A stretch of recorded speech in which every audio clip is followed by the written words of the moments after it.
Hi everyone, welcome back to Goldfries, and in this video we'll be talking about the newly announced AMD 7000 series CPU with the X3D and the non-X versions of the 7000 series CPU. So there'll be quite a number of things to talk about. So let's start with the X3D part. Now before begin, this X3D models is something I find amazing. This innovation from AMD side, they started it with the 5800 series, of which they had this stack cache or whatever it is. So the X3D model typically has a lower boost clock, lower base clock.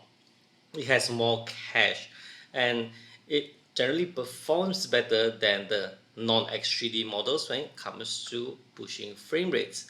That's a good thing. However, the X3D thing, while an amazing innovation for AMD, I feel that this is something that actually impacted their sales, especially for the 7000 series. Now, let's look at the 7000 series comparison. We'll start with the 7950X versus the X3D model.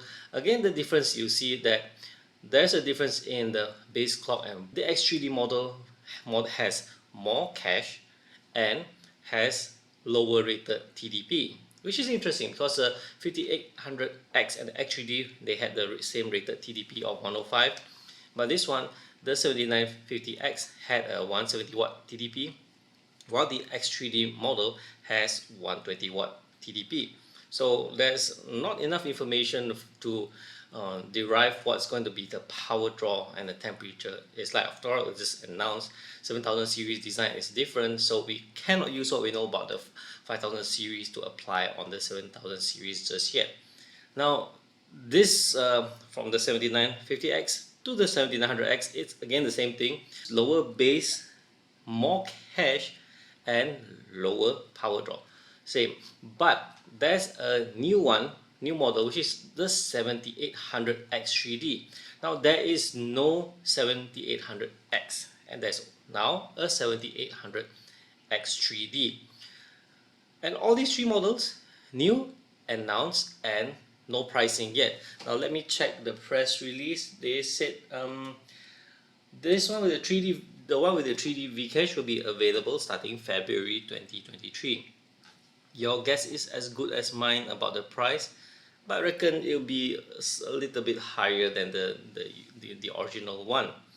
Now here's the thing. Well, early on I was mentioning about this X3D being, how I say, like I said, it's an innovation. It's a superb thing introduced by AMD.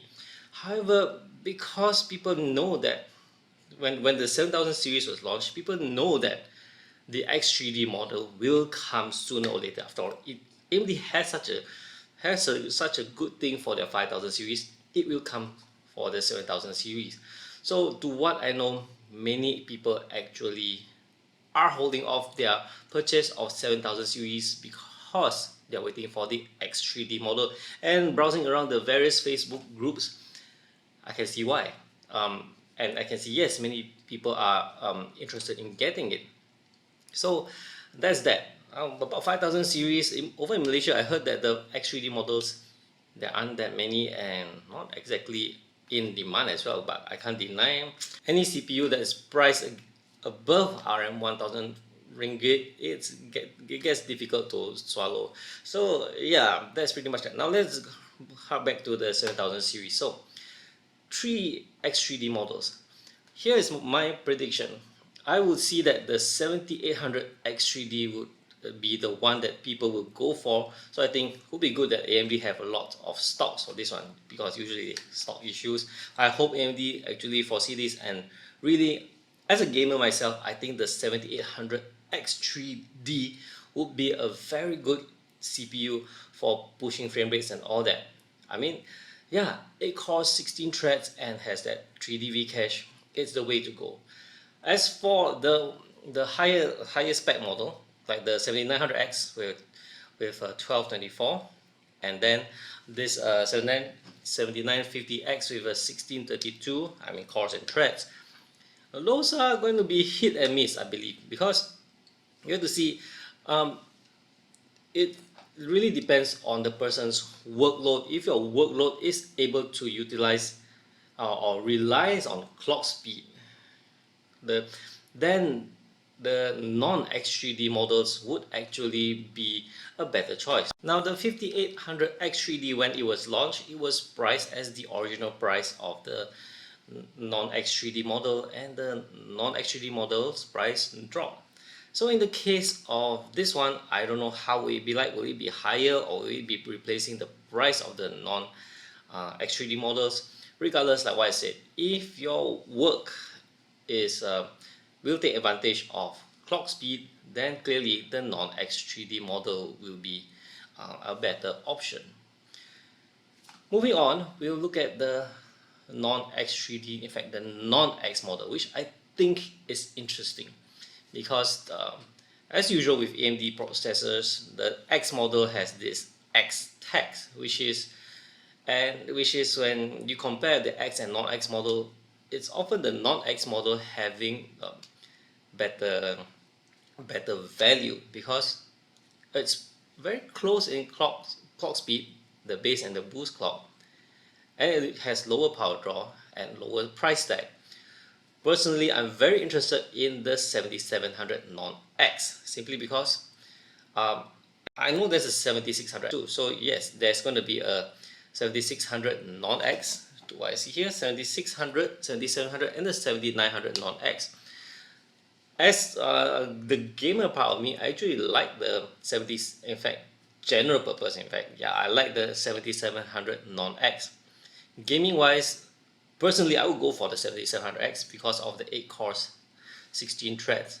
Definitely, cores is something that you cannot replace. So 612, I know it's sufficient for most, but I still think that 816 is better. And if I want to do work, the 7900 non-X is actually great value. So now here's the thing, AMD has launched a range of non-X from the 76 to 77, no 78, and there's a 7900 non-X. And then there's the X3D going from 7800, 7900, and 7950 X3Ds. With all this overlap, you can see that the 7900 is the one that you have non-X, X, and the X3D. All in all, with this launch, it feels that I feel that the sales can actually be better because for those who are aiming for less cost, you have the non-X model, and then for those who want to push frame rates, that's the X3D model. So let's just say this is an improvement for AMD at the expense of the X models. Seriously, people who want to push frame rates, 7800 X3D should be an awesome bet. So who's going to look at the 78? There's no 7800X. So who's going to look at the 7700X? Because you want to push frame rates, that's the one. And then if you're looking at 7700X, maybe you should go for a 7700. Same with the 7600X, you should go for the 7600. The X is faster, and as what I said, if you want to push frame rates, spend a bit more, 7800X. And then there's the 7900X, which is there's an X and non-X, and the 3D cache model. It depends on what you want to do. At least what I feel like for the 7900, it's a good how you say, it's something that you have to consider many things. Are you going to work and play games, or is your thing going to benefit from the additional cache?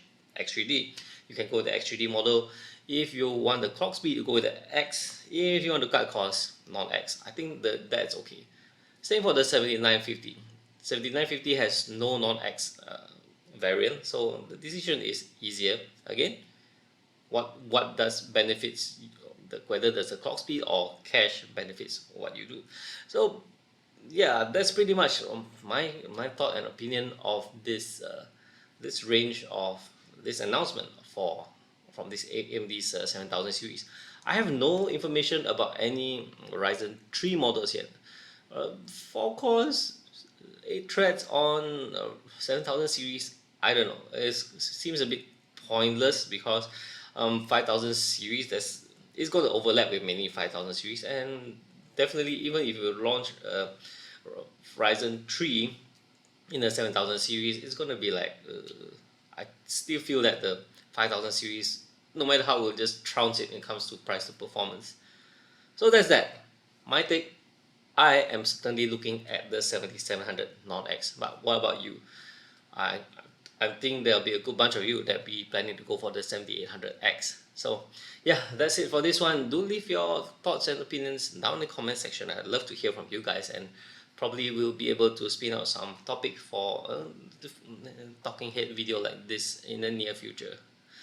Alright, that's it for this one. Stay curious, experiment, and educate.